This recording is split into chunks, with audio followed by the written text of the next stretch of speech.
Hello, it's Dave here, and today we're taking a look at the Overwatch Open Beta.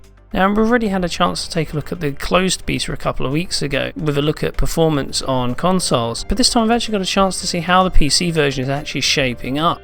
So to kick things off, we're going to be comparing PC up against the PlayStation 4 version, and well, to be honest, there's not a huge leap between the two. The PC does offer up more consistent image quality in the sense that resolution is fixed at whatever pixel count you choose. Here we're running at native 1080p, but you can also select 1440p or even go nuts and go 4K.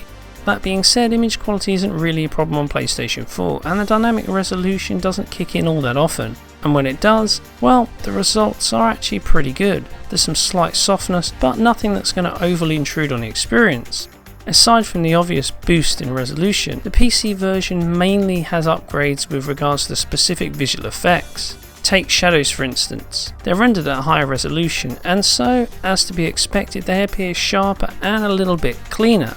These elements still look decent on PS4 and Xbox One, but on PC you're getting a little bit more refinement here.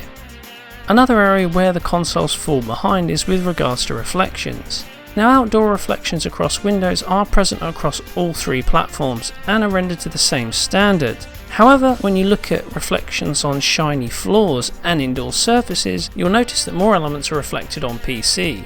Now, this just adds a little extra depth to the sheen found in indoor locations, so it's a welcome boost. There are also a few differences with regards to lighting as well. Notice how the lighting in the sky is brighter and a lot more intense on PC.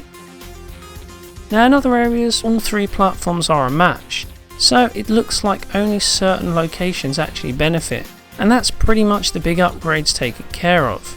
The other differences are all standard fare of what you'd expect on PC.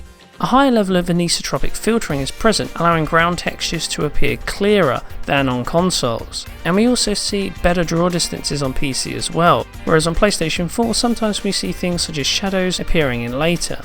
Now, the difference here isn't huge, and to be honest, for the most part, when playing all three versions side by side, they all look very similar. Overall, the PC version does give you more refinement over consoles, and that's to be expected. So moving on, and how do PlayStation 4 and Xbox One compare then?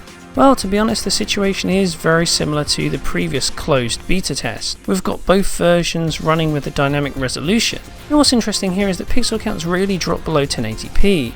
At worst, we've got a little bit of extra softness that lasts for a couple of seconds, but we're mostly greeted to a solid one-to-one pixel map presentation across both consoles, and that's a good thing. The biggest difference between the two is perhaps performance. On PlayStation 4 we're seeing a nearly locked 60 FPS for most of the time, and in fact the vast majority of performance related issues actually occurred during the kill cam, where we see the appearance of tearing and a few frame rate drops. On Xbox One though, these things do persist in the gameplay. When the engine does start to come under load, we see the game switch on adaptive VSync. This leads to some tearing but stops frame rates from dropping heavily, and this basically results in a little bit of stutter on screen. The good news is it doesn't last for long, and it's not overly distracting.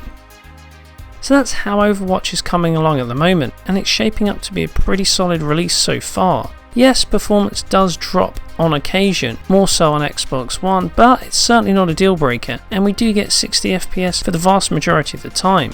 Meanwhile, PC of course gives us that extra visual boost over consoles. But ultimately we're pleased with how the beta's turning out. We didn't encounter any major online issues, and it looks like Blizzard are all set for a confident release. Anyway guys, that about covers it for today. This has been Dave. If you enjoyed the video, don't forget to give us a like or subscribe. Thanks for watching, and I'll see you next time.